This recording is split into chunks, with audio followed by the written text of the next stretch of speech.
en 2 bloques, pues ya lo vieron si se está dando. Y bueno, eso lo vamos a dejar para el lunes próximo. El miércoles haremos el especial de mi viaje pues realmente yo les hablaría del viaje a Chipre, a Líbano, a Uzbekistán, sobre todo Uzbekistán nos vamos a parar ahí, y porque tiene mucho futuro, va a ser muy clave para la nueva ruta de la seda. El mismo Vladimir Putin en estos 2 días va a salir por primera vez después de lo que él llama el operativo militar especial en Ucrania, pues va a viajar a Tayikistán y a Kirguistán, a Turkmenistán y a Tayikistán, que curiosamente son frontera con Uzbekistán. Entonces tiene su relevancia el viaje de Vladimir Putin a esos lugares. Entonces, pues si hoy nos vamos sobre el tema, que realmente sí va a ser polémico porque estamos hablando de un nuevo concepto. Yo me atrevo a veces a dar pues teoremas, hipótesis aquí, no diga teoremas, muy audaces. En este caso manejo de que leyendo al Departamento de Estado y a Anthony Blinken, pues parece ser que en Estados Unidos practican 3 definiciones de las izquierdas en Latinoamérica.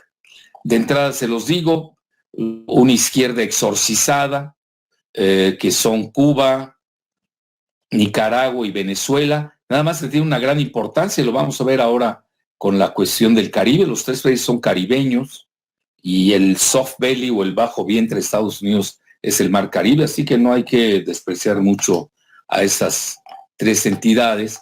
Y luego tenemos la izquierda políticamente correcta que Estados Unidos acepta siempre y cuando pues no toquen sus intereses, sobre todo los geopolíticos a nivel militar. El ejemplo el más claro es Colombia, pese a que gana, entrecomillado, un hombre de izquierda, pues no se ve que haya puesto en tela de juicio las casi, así se les maneja, casi 9 bases militares de Estados Unidos que tiene en Colombia, precisamente por esta consideración del Mar Caribe, que es muy estratégico para Estados Unidos.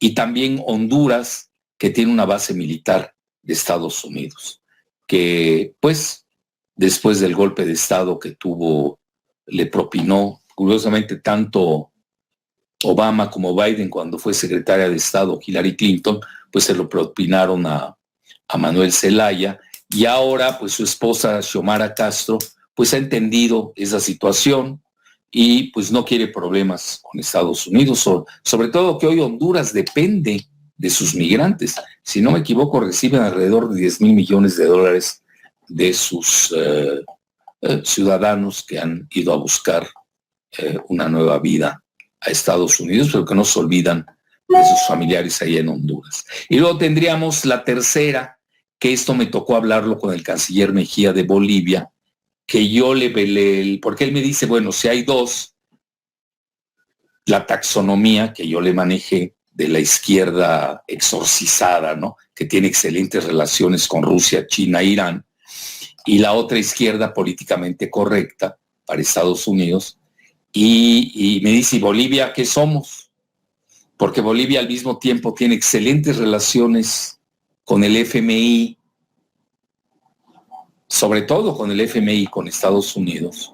Vean, a grado tanto que es un fenómeno y eso no se maneja. Bolivia tiene la más baja inflación, si no me equivoco, del continente. Bueno, ya no se diga frente a Argentina, de 0,7%. Es nada.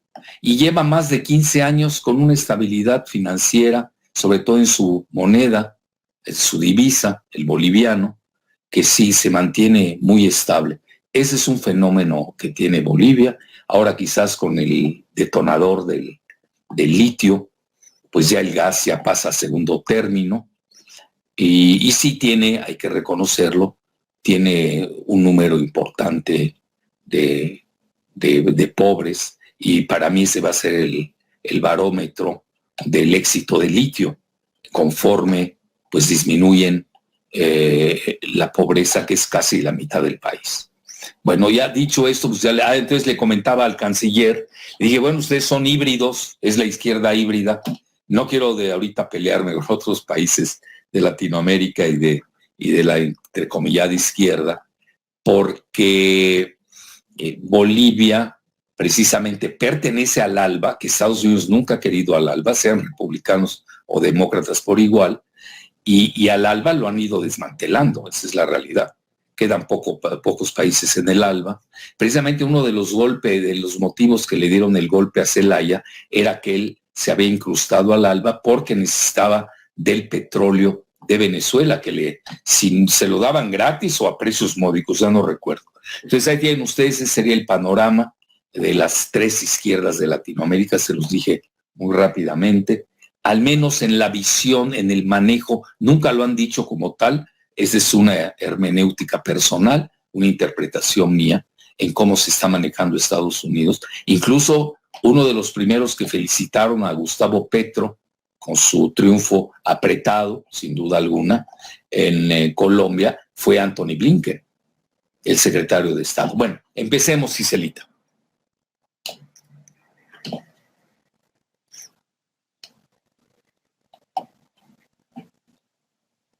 Bueno, vean, ese fue el artículo que hice ayer Bajo la Lupa de la Jornada, las tres izquierdas, por eso puse izquierdas, el SIC.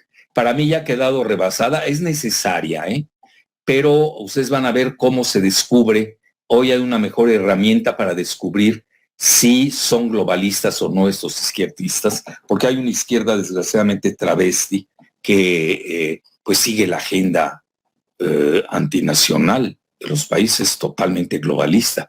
Y entonces comento, según el versátil ranking oficioso, porque no es oficial de Estados Unidos, y ahí pues no me cabe en el título, según la interpretación muy personal. La siguiente, Giselita. Bueno, en un abordaje muy simplista, la izquierda latinoamericana gobierna la región, con excepción de Ecuador, donde el banquero globalista neoliberal y presidente TikTok, ustedes saben que ganó gracias al TikTok, ahí se disfrazó con un short pequeño, creo que un pantalón rosado o zapatos rosados, tipo el gobernador TikTok que tenemos en Nuevo León, que por cierto les está yendo a estos tiktokeros, y en Ecuador, precisamente, Lazo se tambalea ante la revuelta indígena. Y otros países que no son de izquierda, pues son Guatemala, Paraguay, Uruguay y Brasil, con Jair Bolsonaro, el capitán del ejército, quien enfrentará a Lula en octubre, quien es muy crítico, precisamente Lula, de los 56 mil millones de dólares. Son 46 mil, pero había dado Estados Unidos previamente Biden 10 mil de ayuda militar de Biden a Zelensky, el presidente de Ucrania. Lula reclamaba que no le dan $1 a los africanos, bueno, ya no se diga Latinoamérica, son migajas, mientras le procura a Ucrania una ayuda de 56 mil millones de dólares. Bueno, porque obviamente Ucrania, ya lo hemos visto hasta el cansancio, pues es donde se escenifica el nuevo orden mundial. Bueno, ahí lo tienen ustedes, el mapa está muy claro, lo que está en rojo pues es la izquierda, lo que está en azul son lo que llamaríamos la derecha, ¿no? Si es que usamos esa terminología, y hay otros que son de centro, República Dominicana, Costa Rica, Panamá, etc. La siguiente, Giselita. Y vean, destaca el enorme peso geopolítico del gigante brasileño en Sudamérica y su conectividad con los BRICS y la gran mayoría de los países africanos. Vean, yo eso lo he seguido mucho, e incluso lo contrasté con México desde antes de que llegara el presidente López Obrador al poder. México no tiene buena representación en África. Si no me equivoco, tenemos embajada en Egipto, en Marruecos, en Sudáfrica, y si alguien conoce una más, que me lo diga. Entonces, mientras que Brasil, pues prácticamente tiene muchas embajadas, tiene una política africana, precisamente por su conectividad con Sudáfrica y India. Incluso se maneja de algo que se llama el BIS, que se llama Brasil, India y Sudáfrica. Pero Brasil tiene muchas relaciones con África, y en particular con los países de habla portuguesa, como son Mozambique, Angola, etcétera. Bueno, y ahí tienen ustedes a China. A ver, ponla de nuevo, un mapa de Latinoamérica con un enfoque geoeconómico exhibe que China ha penetrado en las entrañas de Sudamérica, Véanlo bien, véanlo. Ahí tienen las cifras, sácanle un screenshot y ahí ustedes se van a divertir para que vean cómo China ha invertido demasiado en cosa que no está haciendo ya Estados Unidos. Y al haber desplazado incluso a Estados Unidos. Entonces, Sudamérica, incluso en Colombia, podemos decir que ya Sudamérica le va ganando la partida a China desde el punto de vista geoeconómico. Se dan cuenta y dice la diferencia entre geoeconomía y geopolítica. Y no abordo tanto lo de izquierda a derecha, pero como todo el continente lo maneja, la mayor parte de las personas lo hacen, bueno, pues tenemos que irnos educando, ¿no? Aprender que ya esos conceptos de izquierda y derecha, que fueron necesarios, pero ya no son suficientes para entender la modernidad. Es un concepto topográfico que viene de Carlos I. Aquel día me corrigió, tuvo un error, un muy amable, ahí en los comentarios que me tocó ver, que había dicho Carlos II. Bueno, fue un error, fue un lapsus. Y antes había dicho que era Carlos I, precisamente quien tuvo su pleito con Cromwell, ¿no? Que lo mandan decapitar. Pues no, sí, decapitar o ahorcado, ya no me acuerdo. Hay también alguien que nos corrija. Entonces, fue un regicidio, pero ahí en el Parlamento británico se manejaba a la izquierda y derecha. Los realistas se sentaban del lado derecho y los cromwellistas se sentaban del lado izquierdo. Entonces ahí empieza ese enfoque de izquierda a derecha. Realmente era con mentalidad topográfica, sí, pero que tenía un alto contenido ideológico y semántico. Bueno, la siguiente.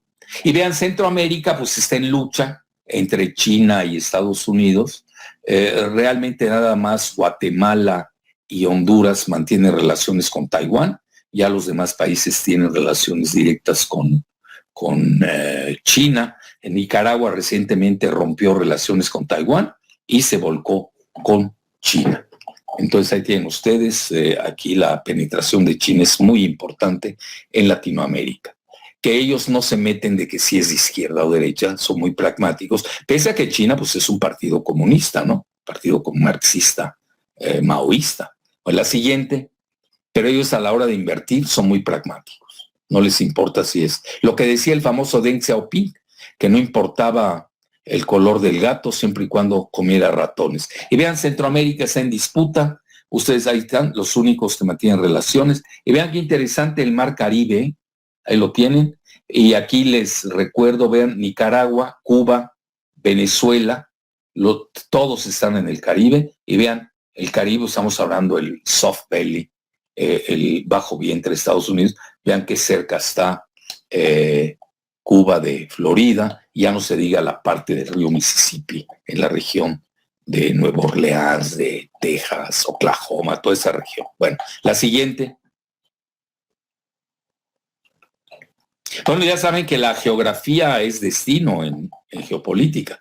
Y vean, México mantiene óptimas relaciones económicas con Norteamérica.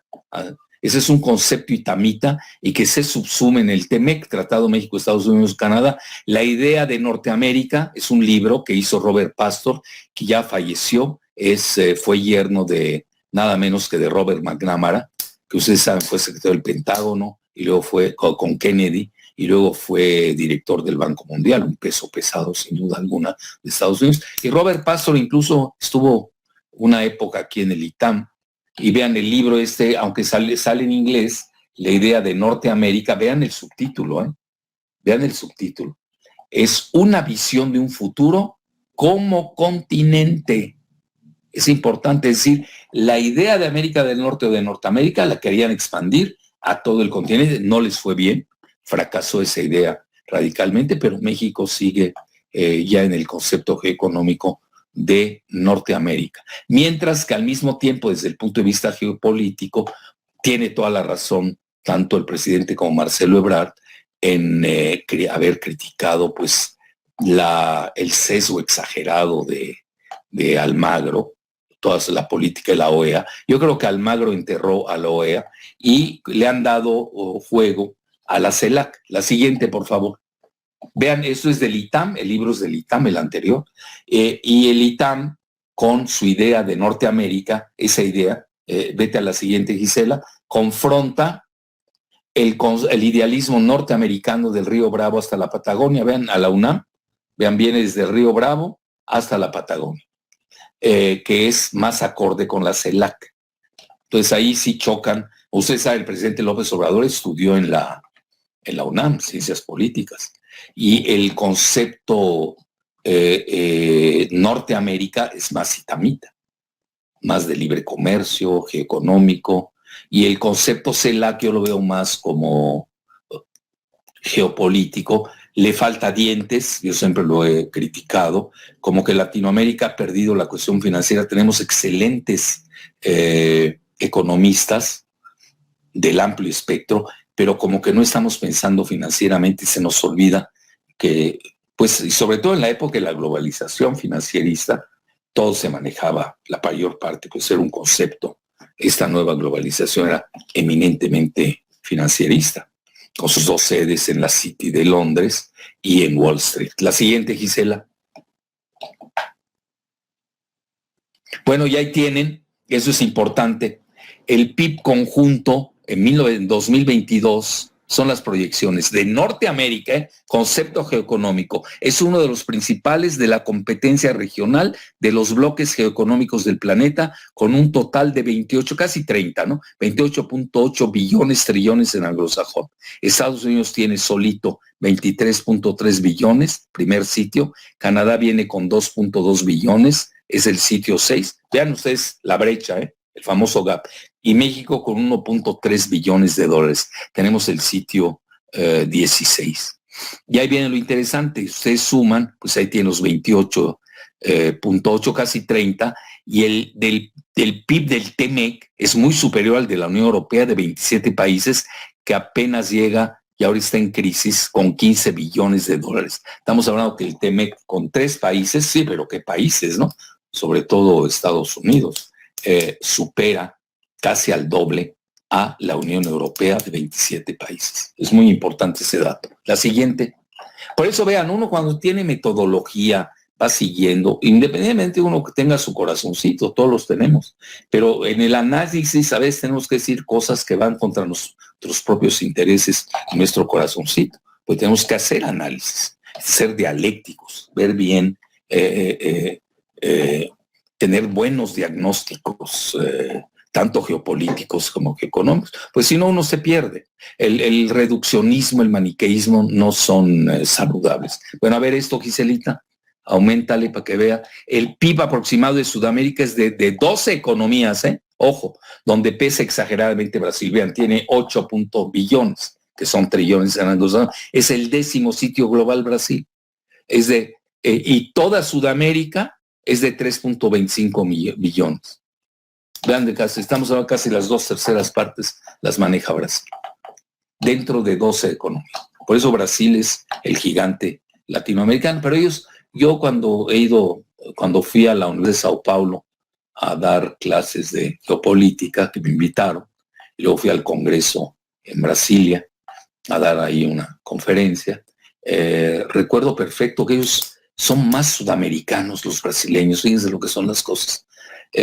Vean, tiene una política, vean por qué, ahí lo van a ver, vean la punta donde está de Brasil, pues es más cercana a África, es la parte más cercana al continente africano. Entonces sí tiene una política africana, cosa que no tiene México. México, por ejemplo, está más hundido del lado izquierdo, como que hemos descuidado a África. Bueno, la siguiente.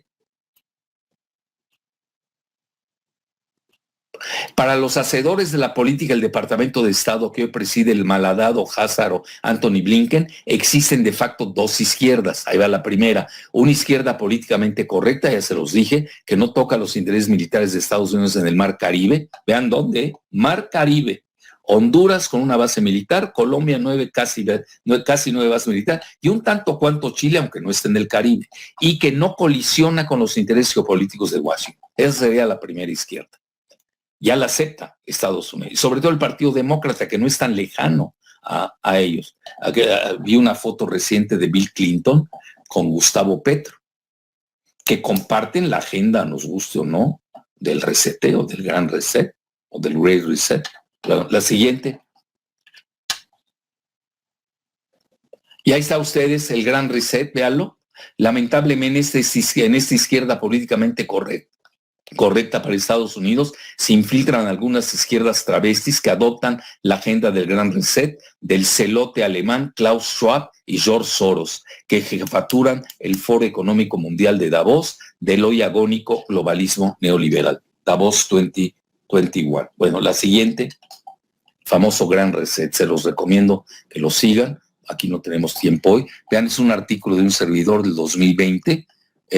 Para no variar, yo me adelanté en Latinoamérica, 24 de junio 2020, y vean los globalistas de Davos y su gran reset digitálico post-Trump, el gobierno mundial. Abiertamente, es ahí donde entra, donde ya no puede usar uno las palabras izquierda. ¿Cómo puede ser que Tony Blair, que es un laborista de tradición, el Partido Laborista en Gran Bretaña, de izquierda, tipo Jeremy Corbyn, y él es globalista, y además hablan de un gobierno mundial, abiertamente, él y Gordon Brown, hay datos duros, y hoy los conservadores dicen lo mismo en Gran Bretaña, ya hablan de Great Britain Global Great Britain, la Gran Bretaña global. ¿Por qué? Porque eso le beneficia a Gran Bretaña esa política. Es una isla, ustedes lo saben, muy pequeña, que tuvo un pasado colonial de gran auge, a tal grado que casi dominaban el mundo, pero hoy ya está en franco declive, y lo que les toca como política, ya como geoestrategia, es precisamente lo que se llama la Global Great Britain, que no están de acuerdo este tipo de izquierdistas, pues yo les llamo travestis, porque izquierdistas no tienen nada. ¿Cómo va a ser un izquierdista globalista? Bueno, en México lo tienen con el PRD, imagínense. Votaron por la reforma energética de Videgaray y Peña, que eran globalistas neoliberales. Bueno, todas esas contradicciones son rebasadas si uno se va a lo que ya he planteado como nueva dicotomía, que son los globalistas neoliberales versus los soberanistas nacionalistas. Es ahí donde uno descubre si es la izquierda es verdadera o es una izquierda travesti. La siguiente. Bueno, ahí tienen, le dieron mucho vuelo a este libro de Klaus Schwab con Thierry Mayoret. Ponen que el COVID-19 cataliza el gran reseteo, como se está traduciendo en español, The Great Reset. Ahí tienen ustedes ahí un resumen, quienes lo quieran seguir. Ahorita no es motivo de esta charla, no me quiero perder, pero obviamente pues traen una agenda eminentemente globalista, de un gobierno mundial único. La siguiente. Bueno, y la segunda, ya les dije, la izquierda exorcizada. No le invitaron a la cumbre de Los Ángeles de Biden. Para mí fue un error y ya se dieron cuenta. Y le quieren endosar, por eso le están pegando tanto al presidente López Obrador. Se le han ido a la yugular literalmente, precisamente porque él fue el primer rebelde en Latinoamérica de no haber aceptado la exclusión de Cuba, Nicaragua y Venezuela, pero viene lo más importante, pero no rompió, envió a Marcelo Ebrard, que el mismo Anthony Blinken lo dice, que él es muy amigo de Marcelo Ebrard. Marcelo Ebrard tiene excelentes relaciones con el Partido Demócrata, ya lo he dicho hasta el cansancio, yo lo sé desde Manuel Camacho Solís, que era el mentor de Marcelo. Entonces, y ellos mantienen, tanto Cuba, Nicaragua como Venezuela, tienen óptimas relaciones con el trío satanizado de Rusia, China y Irán. Vean, y ahora precisamente Maduro fue a visitar a Irán cuando le hicieron el feo para la cumbre de Los Ángeles, imagínense, una cumbre de las Américas donde faltaron 3 países, otros también boicotearon, ya hemos hablado en extenso de ello. Y le fue muy bien a Maduro con Irán, porque Irán es un país muy avanzado en tecnología. Si no me equivoco, pese a las sanciones, está en el 15º lugar mundial con su Producto Interno Bruto. Yo obviamente conozco Irán muy bien, he ido creo que 2 o 3 veces, no me acuerdo, pero la conozco muy bien, y tienen Ellos le sacaron provecho al boicot porque se consagraron a su autarquía interna, sobre todo en materia científica. Tiene grandes universidades públicas, grandes científicos, son muy estudiosos, etcétera, etcétera, y tiene un avance ya muy fuerte en la cuestión de drones, sus submarinos, pero no solamente en eso, ahorita también están usando su avance nuclear para los isótopos médicos, aunque en cualquier momento hoy se encuentran a 21 o 25% de enriquecimiento de uranio, y ustedes saben que para hacer una bomba atómica, pese a todas las mentiras que había lanzado el ex primer israelí Netanyahu, se requiere de más del 90%. Como yo hasta a mis paisanos yucatecos les digo en broma que con 21 o 25% de enriquecimiento de uranio no se hace ni una bomba yucateca. La siguiente. Bueno, ya tienen. La tercera sería la izquierda híbrida, cuya máxima expresión es Bolivia, que pertenece al ALBA y es tolerada por Estados Unidos y el FMI. Y vean, Bolivia es un país totalmente encerrado, no tiene salida al mar, todo debido a la guerra que tuvieron con Chile a principios del siglo pasado, etcétera. Yo siempre he propuesto que los indígenas de Bolivia y Perú, que son muy similares, sobre todo los aymaras, pues tengan ahí una federación indígena para que tengan su salida al mar. De otra manera no veo cómo la consiga. No es fácil. La siguiente.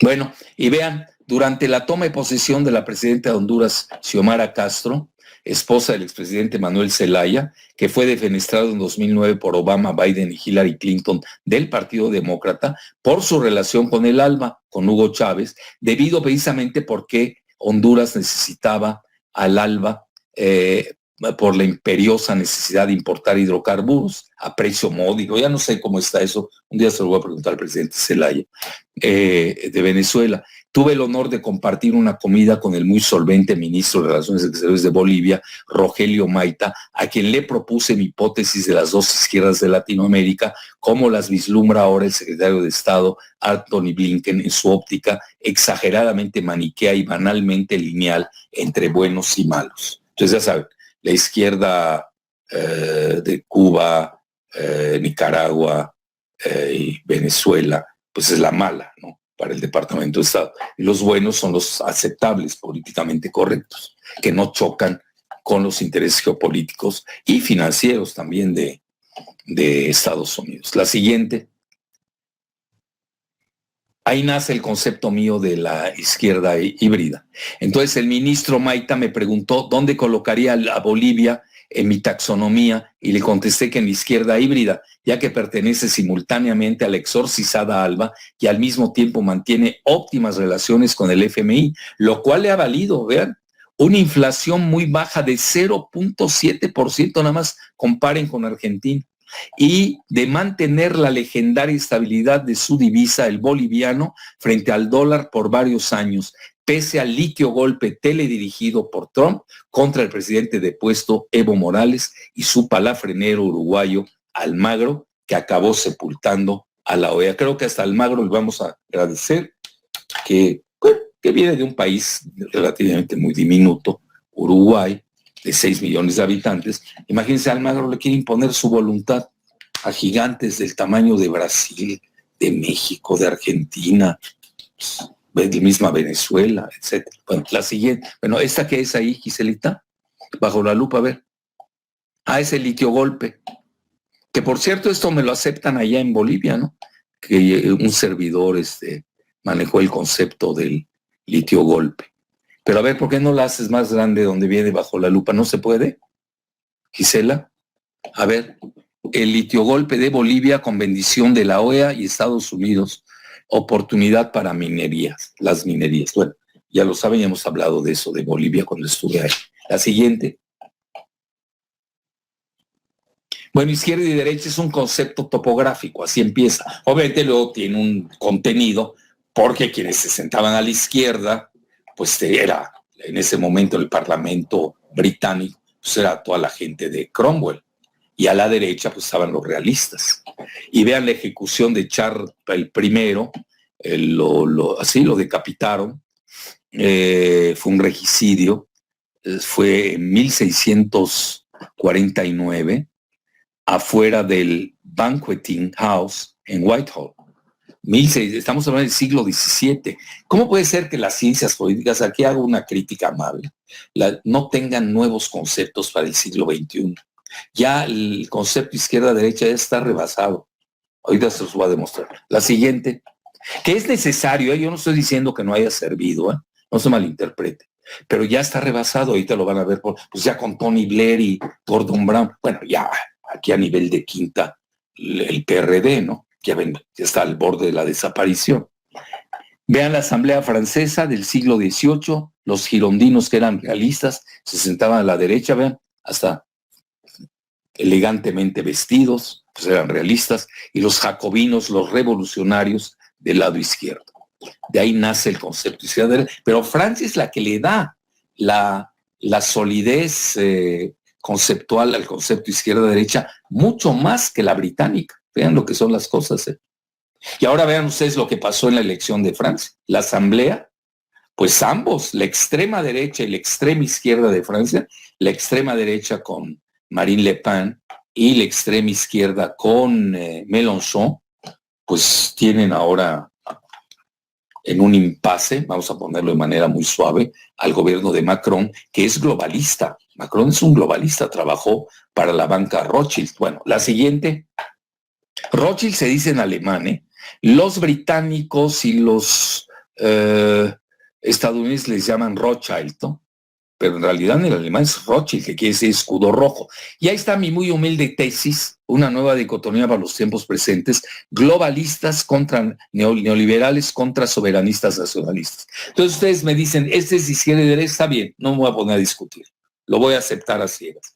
Pero en el momento que yo veo la agenda globalista neoliberal o la soberanista nacionalista, ahí es donde aparecen la izquierda travesti. Entonces yo hasta podría hablar de una cuarta izquierda, la izquierda travesti, que es la tramposa y engañosa. La siguiente, ya para entrar de lleno a las preguntas y respuestas. Bueno, listo. Les recuerdo, este miércoles 5 de la tarde vamos a hablar de mi periplo, de mi gira que me acaba de tocar. Sobre todo aquí estoy aquí estoy en Bujara. Esta es una madrasa. Madrasa quiere decir escuela. En árabe, lo usan la palabra. Fíjense, me llamó mucho la atención cuando estaba yo en Uzbekistán. Todo el mundo dice salam alaikum, que en árabe quiere decir que Dios sea contigo. Aunque no le entiendan mucho, pero ellos ahí se lanzan sus palabras del Corán. Obviamente en Uzbekistán hablan básicamente uzbeco y ruso. Hay 20% de rusos en Tashkent y 20% de tayikos, que son de origen persa, viven en Bujara. Es todo un tema. Bueno, la siguiente, ya lo saben, están cordialmente invitados este miércoles a las 5 de la tarde, si no tienen nada peor que hacer. Hay que ponerle un título, Giselita. Ahorita nos ponemos de acuerdo cómo le ponemos, ¿no? Mi periplo, puedes ponerle a Líbano, Chipre, Uzbekistán. Yo creo que dejamos de lado a Turquía, ¿no? Amerita un programa especial. Bueno, la siguiente. Ok. Ya entramos a preguntas y respuestas. Adelante. Sí. La primera pregunta mencionan, doctor Jalife, ¿por qué Estados Unidos, siendo un país con muchos programas de asistencia social, defiende tanto el sistema neoliberal y repudia a la izquierda latinoamericana? Porque les convenía la globalización. Así de fácil. La globalización, acuérdense que empieza con el Margaret Thatcher en la época de los 70 y Ronald Reagan, que los saca del marasmo en que los había dejado Nixon y el Watergate. Y también la época de los 70, acuérdense, con Paul Volcker. Ahorita vamos a revivirla con Estados Unidos. En Estados Unidos con la alta inflación y la recesión que viene a la vista, ¿no?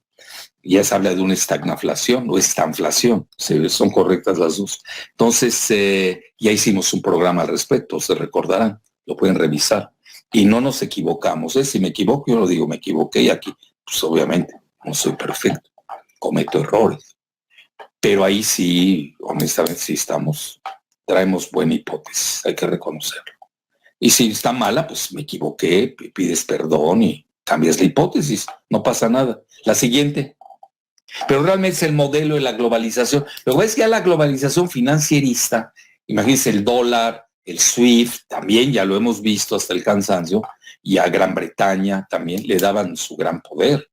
Gran Bretaña, la City, es una de las plazas financieras más importantes del mundo, con Wall Street. Pero ya con China, que ellos manejan otro tipo de globalización, la globalización económica, que no es la financiera, hay que tener mucho cuidado, porque a veces se confunde la globalización que buscan los chinos, que es la económica, con la globalización financierista, que es de la dupla anglosajona de Estados Unidos y Gran Bretaña. Y le convenía. Llegó un momento donde ya no les convenía, porque estaban perdiendo frente a China y a la India.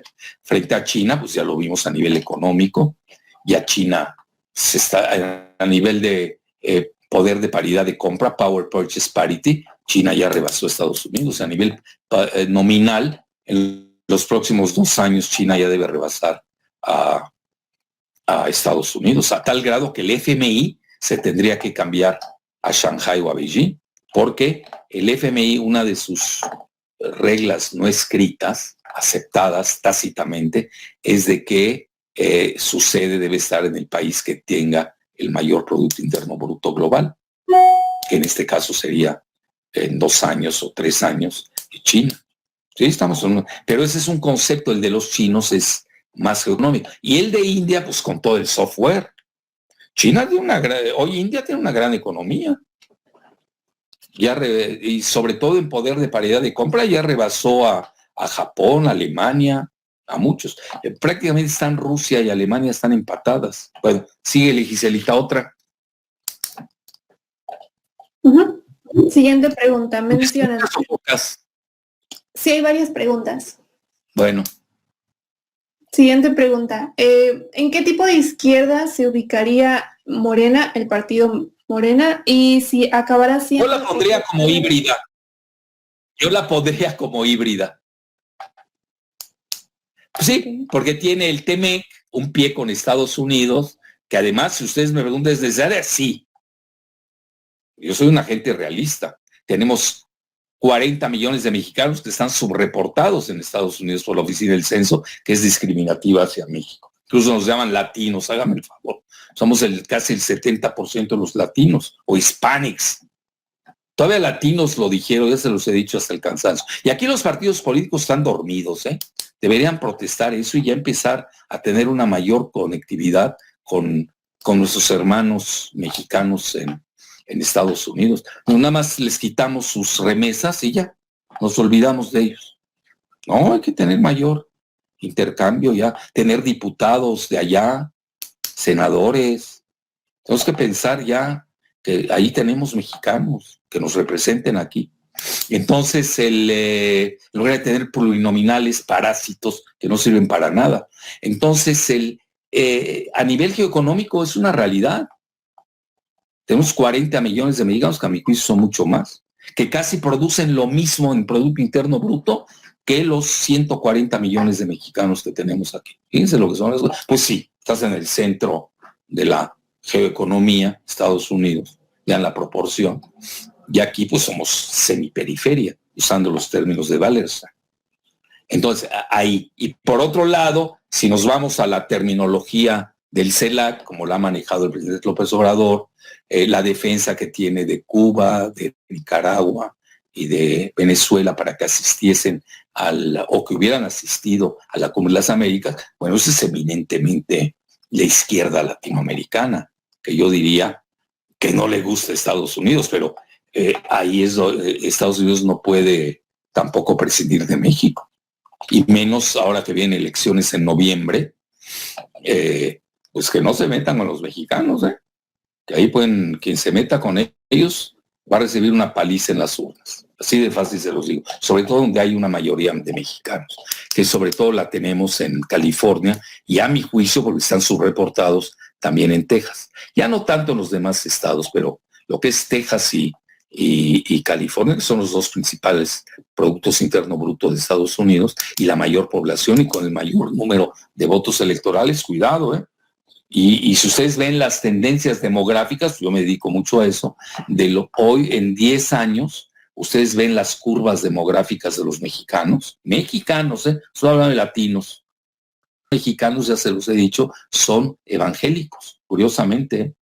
Entonces, ven ustedes la curva de los centennials, es exponencial. Imagínense 10 años. Vamos a ser la primera, fíjense, dije vamos a ser la primera etnia de Estados Unidos. Cuando ustedes tienen hoy un descenso de los WASP, White Anglo-Saxon Protestant, debido al fentanilo, no se casan, están desempleados, etcétera, etcétera. Entonces, por eso yo hablaría que México se parece un poco, bueno, México no es del ALBA, ¿no? Pero tiene buenas relaciones con países del ALBA, con Bolivia, con los 3 países que les cité, que tiene excelentes relaciones con Rusia, China e Irán. Bueno, nosotros tenemos una embajada de Irán en México, nos llevamos bien con Rusia relativamente. Quizás no tengamos una presencia diplomática como se debiera, ahí deberían tener un peso pesado de embajador y no a un diletante como el que acaban de mandar. Con todo el respeto, yo soy crítico, digo las cosas como son. No puede ser que no un diletante. No me estoy candidateando, Yo, ya saben, yo estoy retirado de la política. Sí, pero es una falta de respeto a Rusia. Rusia mínimo es la segunda o primera superpotencia militar del mundo. Es que mandar a alguien. Yo hasta hubiera mandado un militar de esos pesos pesados, que entiendan a Rusia, o un gran diplomático, que es que mandar. Estás hablando Rusia, Estados Unidos, China, tienes que mandar a los mejores a esos lugares. ¿Creen que es Europa? No, se equivoquen. Ni Panamá, ni por favor. Entonces, ahí sí, bueno, ya contesté, yo así veo a México, lo veo en esa izquierda híbrida. Yo creo que se ha manejado muy bien el presidente López Obrador, lo que se llama en inglés un balancing act, no ha sido fácil. Por eso le han pegado durísimo toda la prensa adscrita al establishment, ¿no? A tal grado que Blinken comentó que pues él no puede controlar los medios, bueno, otra de vaqueros, ¿no? Con todos los ataques de Marco Rubio, que él es de origen cubano, como lo es Ted Cruz, que sí, bueno, son senadores, no pueden hablar de esa manera de un presidente mexicano en esos términos.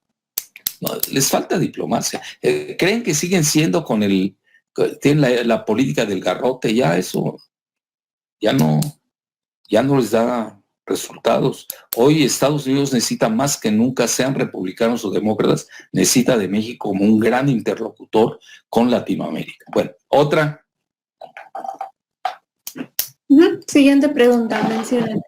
¿Se podría decir que los demócratas son los globalistas y los republicanos son los nacionalistas en Estados Unidos? Sí, se pudiera decir. Hoy sí, aunque hay que tener mucho cuidado, tiene excepciones. La mayoría de aunque Bush pues lo ven ustedes, está contra Trump, la familia Bush es globalista.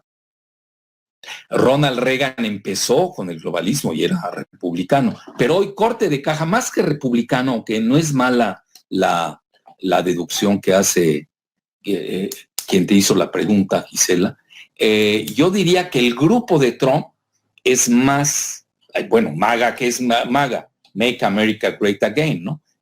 Son más, acuérdense que prácticamente dejan a la OTAN, maltrataron a la Unión Europea. Yo por eso veo ahí, aquel día me puse a pensar, fíjense en mi viaje, ¿qué pasó? ¿Por qué Europa se clavó tanto con Biden en contra de Putin o en contra de Rusia?